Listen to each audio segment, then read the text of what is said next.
আসসালামু আলাইকুম, আমন্ত্রণ জানাচ্ছি মাই টিভি রাতের সংবাদে। আপনাদের সঙ্গে আছি আমি আরশিদ আলী। শুরুতেই জানাবো সংবাদ শিরোনাম। করোনায় মৃত্যু শনাক্ত এক মাসের সর্বোচ্চ, অসচেতনতায় বাড়ছে প্রকোপ। চুয়াডাঙ্গা সীমান্ত দিয়ে রাতে ভারত থেকে দেশে ঢুকছে মানুষ। করোনা মোকাবেলায় হাসপাতালে বরাদ্দ ও টিকা ক্রয়ে দুর্নীতির অভিযোগ টিআইবি। দেশে টিকা সংকট হবে না, দাবি ওবায়দুল কাদের। শান্তিপূর্ণ ক্ষমতা হস্তান্তর প্রক্রিয়ায় না আগালে সরকারের পরিণতি শুভ হবে না, বললেন ফখরুল। নেতাকর্মীদের ঐক্যবদ্ধ থাকার পরামর্শ গয়েশ্বরী। চলতি মাসে দেশের উপর দিয়ে বয়ে যাবে নিম্নচাপ। শুক্র শনিবার সৃষ্টি হতে পারে একটি, কয়েকদিন অব্যাহত থাকবে চলমান বৃষ্টিপাত।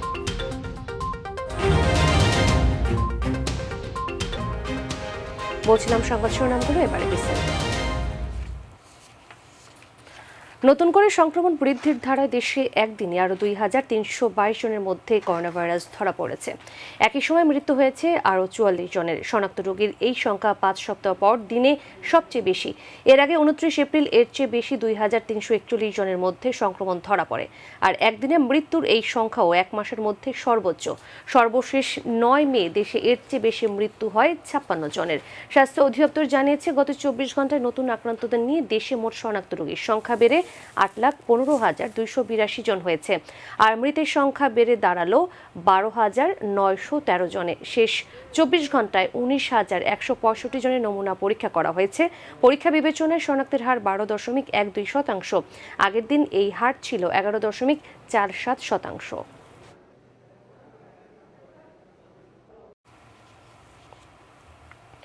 আবারও ফিরে এসেছে অসচেতনতা এবং অসতর্কতা। গণপরিবহন সহ আরও অনেক জায়গাতেই মানা হচ্ছে না স্বাস্থ্যবিধি। মাস্ক পরায় ফের দেখা দিয়েছে অনীহা। ফলে করোনার প্রকোপ কমার পরিবর্তে বাড়ছে। করোনা মুক্তির পর সংশ্লিষ্টরা বলছেন, আক্রান্ত না হলে কেউ উপলব্ধি করবেন না এটি কতটুকু কষ্টদায়ক। করোনা থেকে বাঁচতে ব্যক্তি সচেতনতার তাগিদ দিলেন বিশেষজ্ঞরা। আর জানাচ্ছেন ডেনিজ রং। রাস্তার কোনো একটি স্থানে দাঁড়িয়ে কিছুক্ষণ পর্যবেক্ষণ করলেই দেখা যাচ্ছে যে জনসাধারণের অর্ধেক পরেছে মাস্ক, আর মুখে নেই বাকি অর্ধেকের।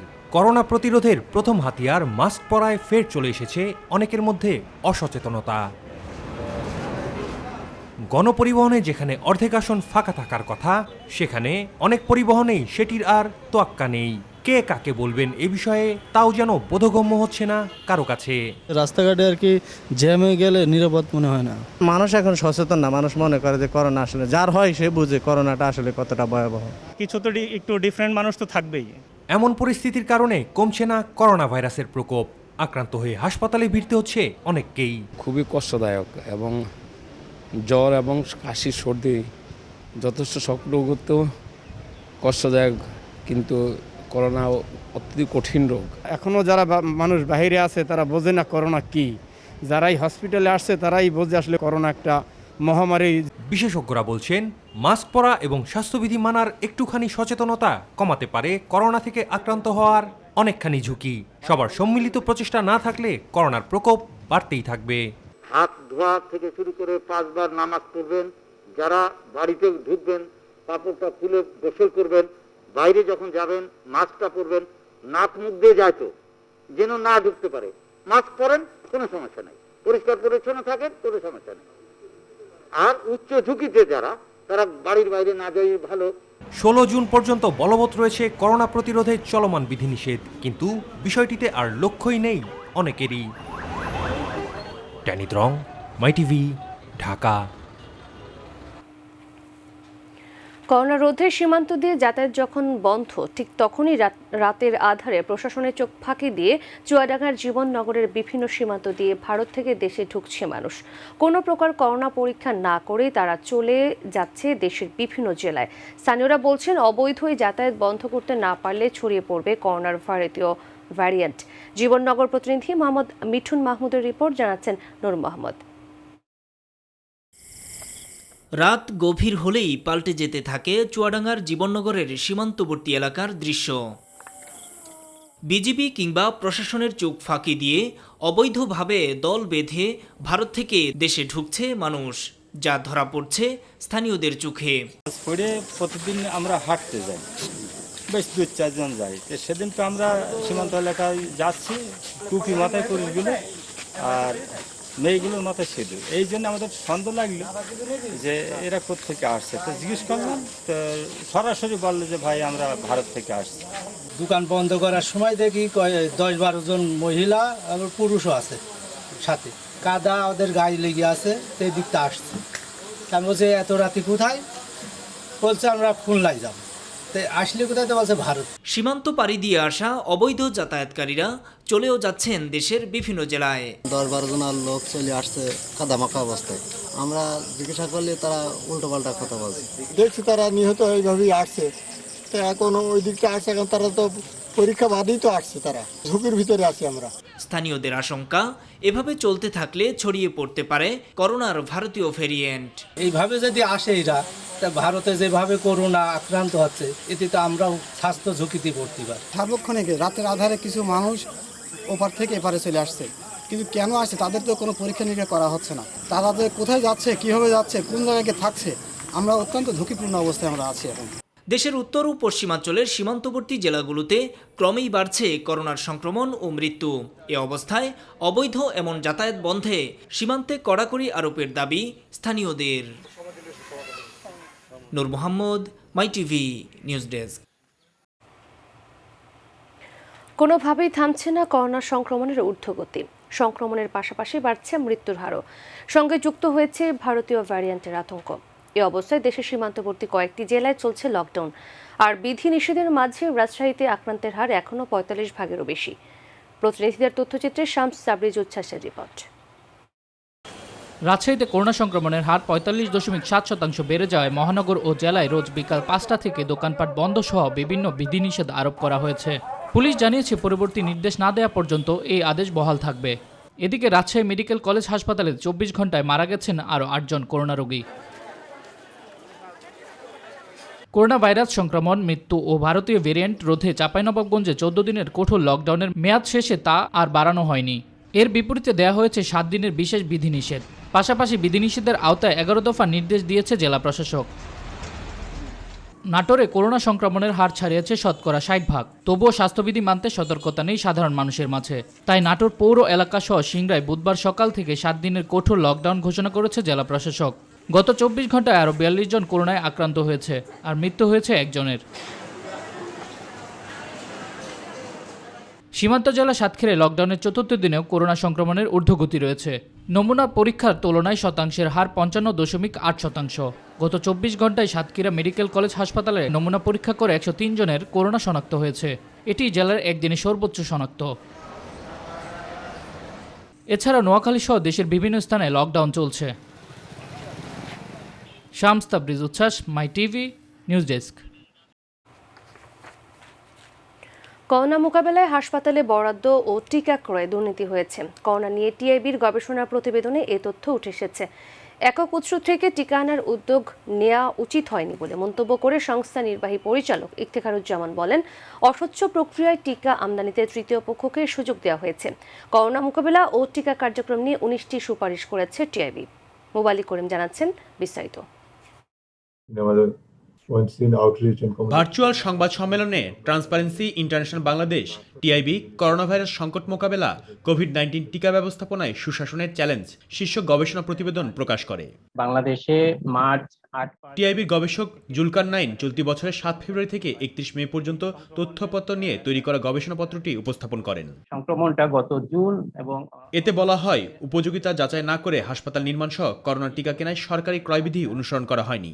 তার আনুষঙ্গিক উপকরণ অর্থাৎ সিরিঞ্জ সহ অন্যান্য উপকরণ ক্রয়ের ক্ষেত্রে আমরা দেখতে পাই যে পূর্বে দুর্নীতির অভিযোগে অভিযুক্ত একটি প্রতিষ্ঠানকে ক্রয়াদেশ প্রদান করা হয়েছে।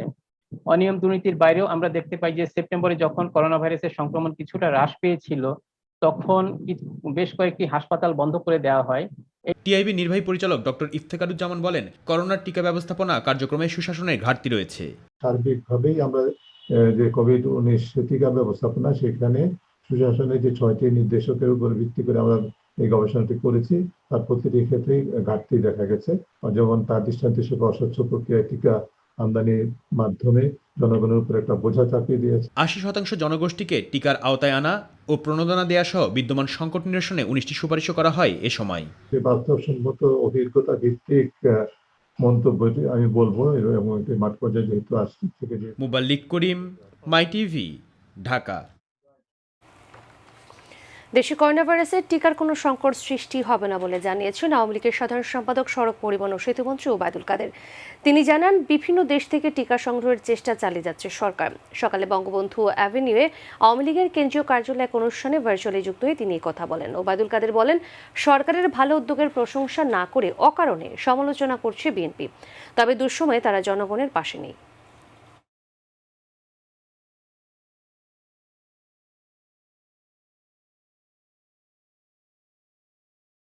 বিএনপি আজকে নির্বাচন বয়কট করছে, ওই ষড়যন্ত্রের পথ তারা বেছে নিচ্ছে। আন্দোলনের নামে সহিংস কোনো পরিস্থিতির সৃষ্টি করা হলে বাংলাদেশ আওয়ামী লীগ সমুচিত জবাব দেবে। ৬,৬৫১ কোটি ৩৪ লাখ টাকা ব্যয়ে 10টি প্রকল্পের অনুমোদন দিয়েছে জাতীয় অর্থনৈতিক পরিষদের নির্বাহী কমিটি ইকনেক। সকালে রাজধানীর এনএসি সম্মেলন কক্ষে প্রধানমন্ত্রী শেখ হাসিনার সভাপতিত্বে ইকনেক বৈঠকে অনুমোদন দেওয়া হয়। গণভবন থেকে ভার্চুয়ালি বৈঠকে যুক্ত হন প্রধানমন্ত্রী। বৈঠক শেষে পরিকল্পনা মন্ত্রী এম এ মান্নান সাংবাদিকদের জানান, এর মধ্যে সরকারি অর্থায়ন ৫,২১৯ কোটি ৮১ লাখ টাকা, সংস্থার নিজস্ব অর্থায়ন ৭৯৪ কোটি ৩ লাখ টাকা এবং বৈদেশিক অর্থায়ন ৬৩৭ কোটি ৫০ লাখ টাকা।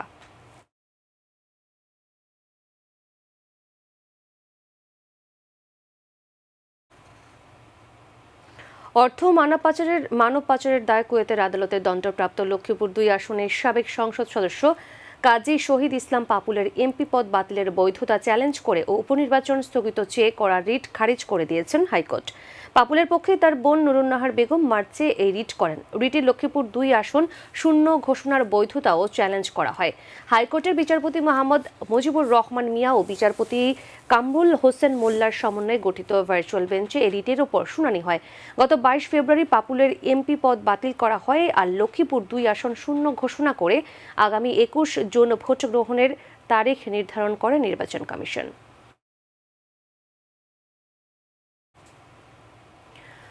14 জুলাই সাবেক রাষ্ট্রপতি হোসেন মোহাম্মদ এরশাদের মৃত্যুবার্ষিকীতে উপনির্বাচনের তারিখ পরিবর্তনের জন্য প্রধান নির্বাচন কমিশনার বরাবর স্মারকলিপি দিয়েছে বিরোধী দল জাতীয় পার্টি। স্মারকলিপি প্রদানের পর দলটির মহাসচিব জানান, 14 জুলাই জাতীয় পার্টির প্রতিষ্ঠাতা চেয়ারম্যান ও সাবেক রাষ্ট্রপতি হোসেন মোহাম্মদ এরশাদের মৃত্যুবার্ষিকী সারা দেশে বিভিন্ন কর্মসূচির মাধ্যমে পালন করা হয়। একই দিনে উপনির্বাচনের রাখা জাতীয় পার্টির কাছে খুবই দুঃখজনক, তাই নির্বাচন কমিশনের কাছে তারিখ পরিবর্তনের দাবি জানিয়েছেন তারা। জিয়াউদ্দিন আহমেদ বাবলু জানান, বিষয়টি ভেবে দেখার আশ্বাস দিয়েছেন প্রধান নির্বাচন commissioner K M Nurul Huda. বলেছেন এই তারিখটা আমরা খেয়াল করতে পারিনি, আমরা আপনাদের কথার যৌক্তিকতা আছে, আপনাদের কথার পিছনে আপনাদের যেমন সেন্টিমেন্ট আছে, একটু যুক্তিও আছে। আমি তো একা সিদ্ধান্ত দিতে পারবো না, এর জন্য পূর্ণাঙ্গ কমিশনের বৈঠক করতে হবে। যত দ্রুত সম্ভব পূর্ণাঙ্গ কমিশনের বৈঠক করে আমরা আপনাদেরকে জানাবো। এটা হচ্ছে ওনার বক্তব্য। তত্ত্বাবধায়ক পদ্ধতি পুনঃপ্রবর্তন করে শান্তিপূর্ণভাবে ক্ষমতা হস্তান্তর প্রক্রিয়ায় না গেলে সরকারের পরিণতি শুভ হবে না বলে মন্তব্য করেছেন বিএনপির মহাসচিব মির্জা ফখরুল ইসলাম আলমগীর। আর দলের স্থায়ী কমিটির সদস্য গয়েশ্বরচন্দ্র রায় গণতন্ত্র পুনঃপ্রতিষ্ঠা এবং খালেদা জিয়ার মুক্তি আন্দোলনে নেতাকর্মীদের ঐক্যবদ্ধ থাকার পরামর্শ দেন। জাতীয় প্রেস ক্লাবে এক আলোচনা সভায় তারা এসব কথা বলেন। মাহবুব সৈকতের রিপোর্ট। বিএনপির প্রতিষ্ঠাতা প্রয়াত রাষ্ট্রপতি জিয়াউর রহমানের শাহাদাত বার্ষিকী উপলক্ষে জাতীয় প্রেস ক্লাবে ঢাকা মহানগরী বিএনপির আলোচনা সভা। শহীদ জিয়ার আদর্শের কর্মী হিসাবে, সৈনিক হিসাবে আমাদেরকে দাবি করি, সত্যিকার অর্থে আমরা জিয়াকে কতটুকু চিনেছি সেটাও কিন্তু আমাদের বিশ্লেষণ করতে হবে। সরকারের কর্মকাণ্ডের সমালোচনা করে দাবি আদায় করণীয় নিয়ে কথা বলেন দলের স্থায়ী কমিটির সদস্য গয়েশ্বরচন্দ্র রায়। যেদিন বিএনপিতে সবাই কর্মী হব, একজন নেতা সামনে থাকবে, সেদিন গণতন্ত্র মুক্তি পাবে, সেদিন খালেদা জিয়া মুক্তি পাবে। অনেক সংগ্রাম করার জন্য অনেক লোক লাগে না, লাগে কমিটেড, ডেডিকেটেড, প্রতিশ্রুতের প্রতিজ্ঞাশীল লোকের দরকার। সেই কমিটমেন্টের জায়গাটা অ্যাসার্ট করেন, তাহলে আমরা জয়লাভ করব। তত্ত্বাবধায়ক সরকার পুনঃপ্রতিষ্ঠার দাবি করেন বিএনপি মহাসচিব।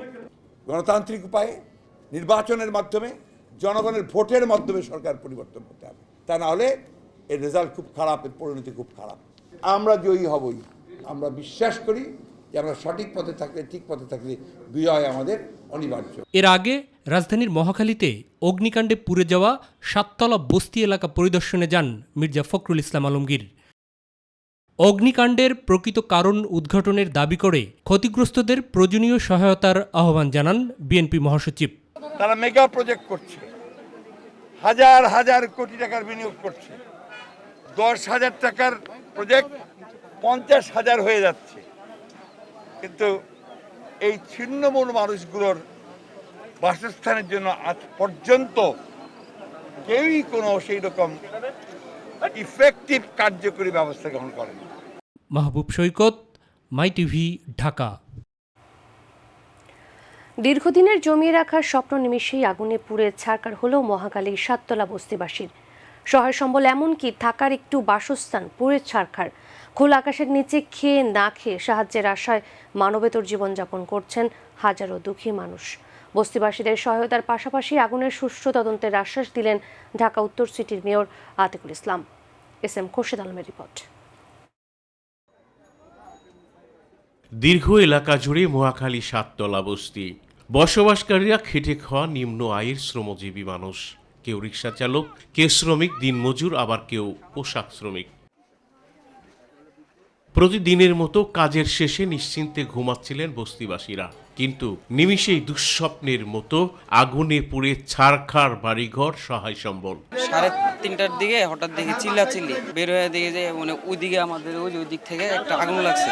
কালকে সারাদিন বৃষ্টি, সারা রাত মানুষ কি কষ্ট করছে, ভাতটা পর্যন্ত খাইতে পারে নাই। সবকিছু হারিয়ে খোলা আকাশের নিচে পরিবার নিয়ে মানবতার জীবন যাপন করছেন তারা। সাহায্যই এখন একমাত্র ভরসা। সব দিকে কষ্ট, পানি নাই, কারেন্ট নাই, গ্যাস নাই, খাওয়ানোর কিছু নাই। আমার 20 লাখের হইব, আমার 2টা বাড়ি উঠছে, আর আমার তো দোকান হই অনেক মাল, বেরাকের মাল দিতাম। আমরা এক গ্লাস যে পানি খাবো, সে পানি খাওয়ার একটা গ্লাস আমাদের কাছে নাই। যে আমরা একটা প্লেটে ভাত খাবো, সেটা কিন্তু আমাদের কাছে নাই।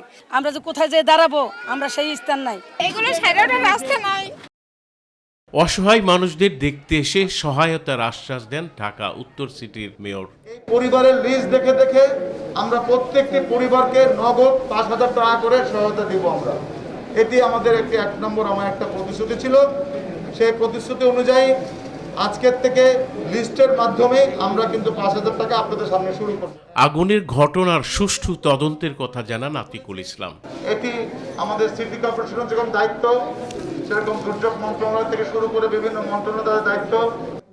এস.এম. খোরশেদ আলম, মাই টিভি, ঢাকা। চলতি মাসে দেশের উপর দিয়ে বয়ে যেতে পারে নিম্নচাপ কিংবা গভীর নিম্নচাপ। আবহাওয়া অধিদপ্তর বলছে, বঙ্গোপসাগরে 2টি লঘুচাপ সৃষ্টি হওয়ার আশঙ্কা আছে, যার একটি শুক্র কিংবা শনিবার সৃষ্টি হতে পারে। সারা দেশে চলমান বৃষ্টিপাত সহ আরও কয়েকদিন অব্যাহত থাকবে বলেও জানান আবহাওয়াবিদ হাফিজুর রহমান। এস.এম. আরিফের রিপোর্ট।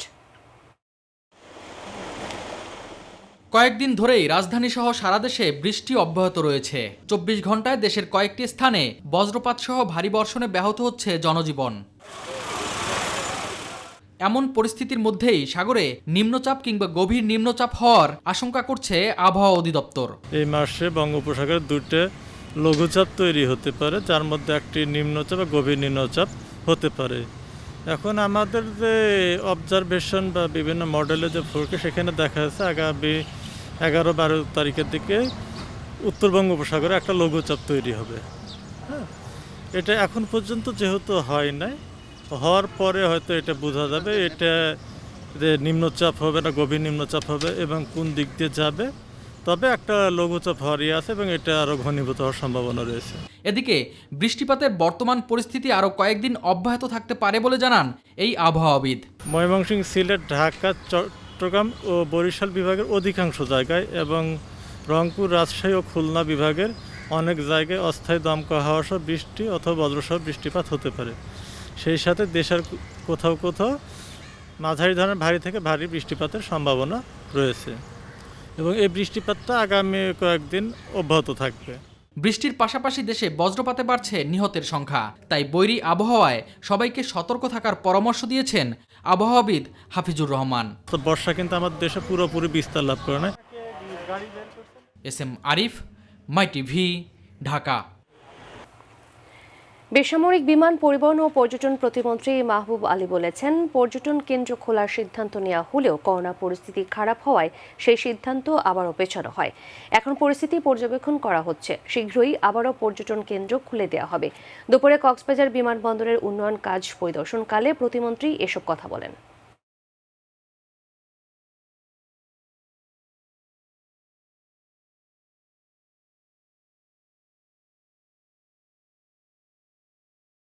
এটা মানুষের সেবা দেওয়ার জন্যই পর্যটন কর্পোরেশন বা আমাদের হোটেল মোটেল এগুলা।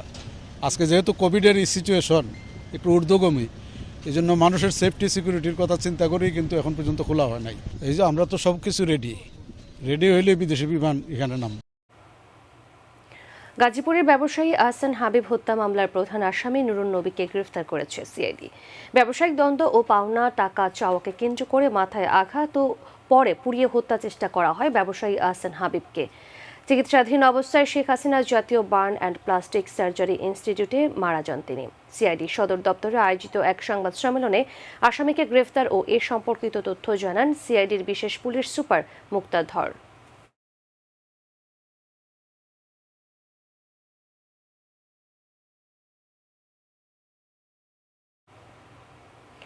এদিকে নওগাঁর চাইনিজ রেস্টুরেন্টের ভেতরে নৈশ প্রহরীকে পিটিয়ে হত্যার দায়ে 2 জনকে আটক করেছে সিআইডি। তুচ্ছ ঘটনা নিয়ে হাতাহাতি, পরে তাকে হত্যা করে আসামিরা। পরে আত্মগোপনে থাকা আসামিদের ঢাকার সাভার থানার আমিনবাজার থেকে গ্রেফতার করা হয়। সিআইডি সদর দপ্তরের সংবাদ সম্মেলনে এসব তথ্য জানান সংস্থাটির ডিআইজি শেখ নাজমুল আলম।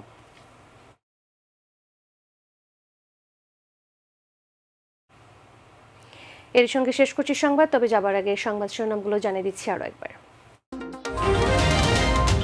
করোনায় মৃত্যু শনাক্ত 1 মাসে সর্বোচ্চ, অসচেতনতায় বাড়ছে প্রকোপ। চুয়াডাঙ্গা সীমান্ত দিয়ে রাতে ভারত থেকে দেশে ঢুকছে মানুষ। করোনা মোকাবেলায় হাসপাতালে বরাদ্দ ও টিকা ক্রয়ে দুর্নীতির অভিযোগ টিআইবির। দেশে টিকার সংকট হবে না, দাবি ওবায়দুল কাদেরের। শান্তিপূর্ণ ক্ষমতা হস্তান্তর প্রক্রিয়ায় না আগালে সরকারের পরিণতি শুভ হবে না, বললেন ফখরুল। নেতাকর্মীদের ঐক্যবদ্ধ থাকার পরামর্শ গয়েশ্বরের। চলতি মাসে দেশের উপর দিয়ে বয়ে যাবে নিম্নচাপ। শুক্র শনিবার সৃষ্টি হতে পারে একটি, কয়েকদিন অব্যাহত থাকবে চলমান বৃষ্টিপাত। ধনী দেশের কারণে বিপুল পরিমাণ করোনা টিকা নষ্ট হবে, আশঙ্কা ইউনিসেফের। গরিব দেশকে টিকা দেওয়ার আহ্বান বিশ্ব তারকাদের। ভারতের বিপক্ষে পাসিং প্লেসিংয়ে অনেক ভুল ছিল, বললেন অধিনায়ক জামাল ভুঁইয়া। পারফরম্যান্সে হতাশ কোচ জিমি দে।